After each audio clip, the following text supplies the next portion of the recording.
UP की आम जनता BSP के 4 बार के रहे शासनकाल को याद करके अब यहाँ बीएसपी को सत्ता में लाने का काफी हद तक अपना मन बना चुकी है। क्या उत्तर प्रदेश की सत्ता का रास्ता एक बार फिर सोशल इंजीनियरिंग से होकर गुजरेगा? क्या मायावती ने अखिलेश और योगी की घेराबंदी को तोड़ने का ब्रह्मास्त्र खोज लिया है? क्या 2027 में हाथी की चाल यूपी के सियासी समीकरण को पूरी तरह ध्वस्त कर देगी? और सबसे बड़ा सवाल, क्या एसआईआर यानी वोटर लिस्ट का नया खेल मायावती की किस्मत बदलने वाला है?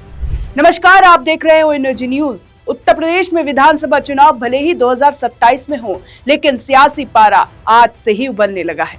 एक तरफ समाजवादी पार्टी के मुखिया अखिलेश यादव मिशन 2027 का बिगुल फूंक चुके हैं। वो लगातार चुनावी घोषणाएं कर रहे हैं और पीडीए के नारे को धार दे रहे हैं।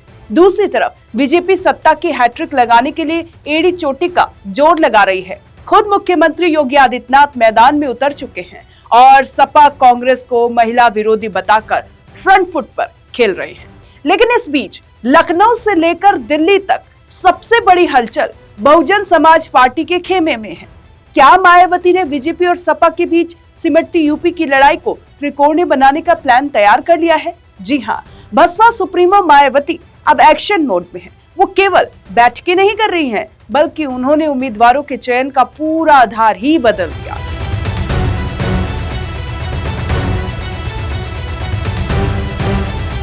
मायावती की इस नई रणनीति के केंद्र में है एसआईआर यानी मतदाता सूची पुनरीक्षण अभियान।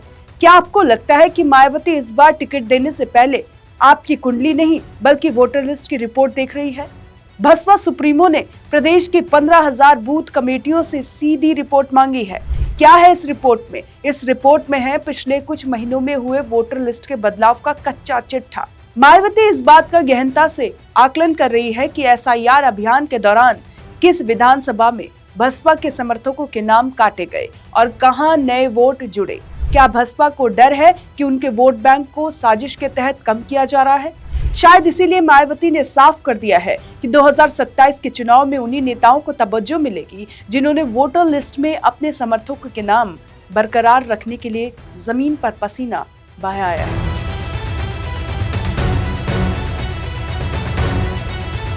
यूपी की सियासत में एक वक्त था जब मायावती की सोशल इंजीनियरिंग बेजोड़ मानी जाती थी। क्या 2007 का वो इतिहास खुद वो दोहरा पाएंगी? मायावती एक बार फिर अपने उसी पुराने और सबसे भरोसेमंद फॉर्मूले की ओर लौट रही हैं। ब्राह्मण मुस्लिम दलित समीकरण। क्या ये गठजोड़ फिर से बन पाएगा? बसपा ने इसके लिए एक बहुत ही सख्त फिल्टर प्रोसेस शुरू किया है।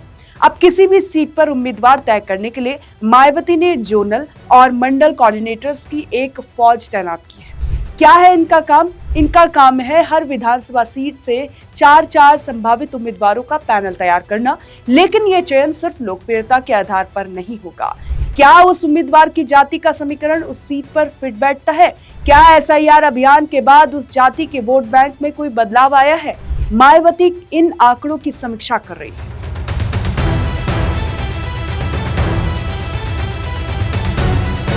बसपा के प्रदेश अध्यक्ष विश्वनाथ पाल ने साफ कर दिया है कि इस बार पार्टी किसी गठबंधन की बैसाखी पर नहीं चलेगी। बसपा अकेले दम पर चुनाव लड़ेगी। क्या ये मायावती का आत्मविश्वास है या कोई बड़ी मजबूरी? सच तो ये है कि 2027 का चुनाव बसपा के लिए अपने अस्तित्व को बचाए रखने की सबसे बड़ी चुनौती है।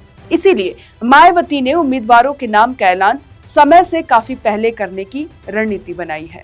क्या आप जानते हैं कि लगभग 40 से 50 सीटों पर बसपा ने अपने प्रभारियों को हरी झंडी दे भी दी है, लेकिन एसआईआर की रिपोर्ट आने के बाद मायावती ने अपनी रणनीति अचानक बदल दी है।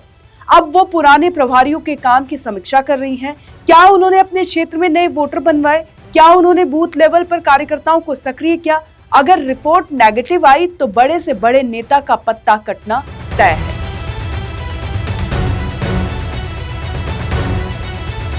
क्या मायावती का दिल्ली से बैठकर पश्चिमी यूपी का कंट्रोल करना मास्टर स्ट्रोक साबित होगा?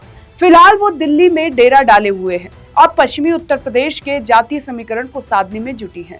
वहां का मुस्लिम दलित समीकरण हमेशा से बसपा की ताकत रहा है।